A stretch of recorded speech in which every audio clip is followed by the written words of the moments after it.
আলহামদুলিল্লাহ, দেখেন ভালোবাসা তো টাকাতে আসে না। মানুষের অবশ্যই আপনাদের ভালোবাসা পাচ্ছি, নিশ্চয়ই দেশের ক্রিকেটের জন্য কিছু করেছি।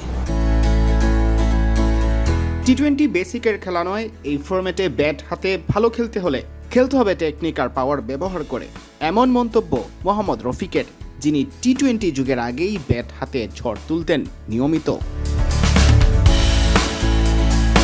অবশ্য রফিক এখনও যখন কোনো প্রীতি ম্যাচে মাঠে নামেন মনে হয় বয়স বুঝি আটকে আছে ২৬ কিংবা ৩৬-এ, অথচ বয়স তার ৫৬।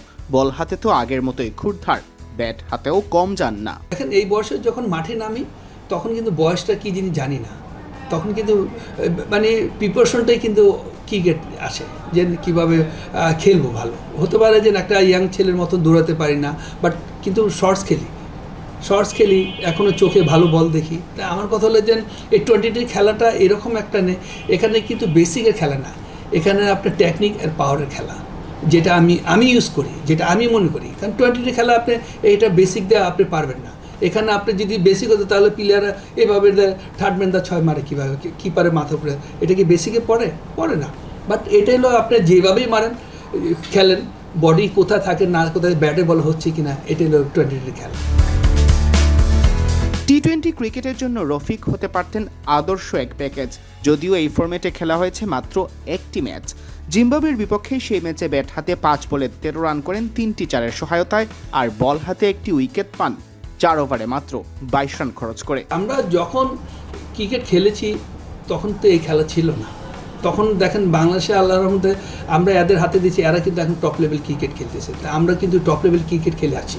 তখন যদি এই টি-20 থাকতো এই ওডিআর সাথে, তখন তো অবশ্যই ওটা খেলতাম। তাই তখন আমি মনে করি যে ভবিষ্যতে এই জেনারেশনের পর আরেক জেনারেশনে দেখা যায় আরও নতুন কোনো খেলা আসতে পারে।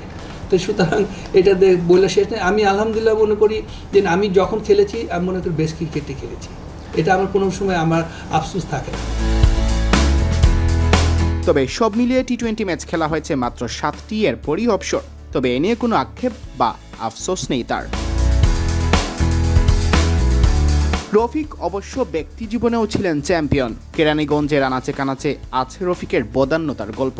তিনি মনে করেন ক্রিকেটের শৃঙ্খলা আর সততা রাখলে মহান আল্লাহও সহজ করে দেন বাকি পথটুকু। দেখেন ক্রিকেটটা এরকম একটা জায়গা বা এরকম একটা জিনিস, এটা খুব ডিসিপ্লিনভাবে থাকতে হয়, এটা খুব ডিসিপ্লিনভাবে চলতে হয়। তো যখন এইটা ডিসিপ্লিনটা আপনি যখন একটা ভালো ওয়ে যাবেন, তো অটোমেটিক কিন্তু ওই ডিসিপ্লিনটা আপনার ভিতরতে অটোমেটিক তৈরি হবে। আর এখন তো মাশাআল্লাহ ক্রিকেটে অনেক পয়সা, আমরা যখন খেলেছি তখন ওই রকম পয়সা ছিল না, বাট এখন মনে করি যে যত পয়সা হবে তত আপনি দান করবেন, তত কিন্তু আপনার আল্লাহ তাআলা বেনিফিট দিবে। অত দেখা যায় আপনি ভালো ক্রিকেট খেলবেন, আপনাকে আল্লাহ সুস্থ রাখবে। তা আলহামদুলিল্লাহ, দেখেন দান জিনিসটা হলো যাদের ব্যক্তিগত ব্যাপার, এটা আপনি বলে পারবেন না বা আমি বলে আপনি নিতে পারবো না। আপনার মন যদি চায় আপনি দিতে পারেন, তো দান জিনিসটা হলো আলাদা জিনিস। সিয়াম চৌধুরী, বিডি ক্রিক টাইম।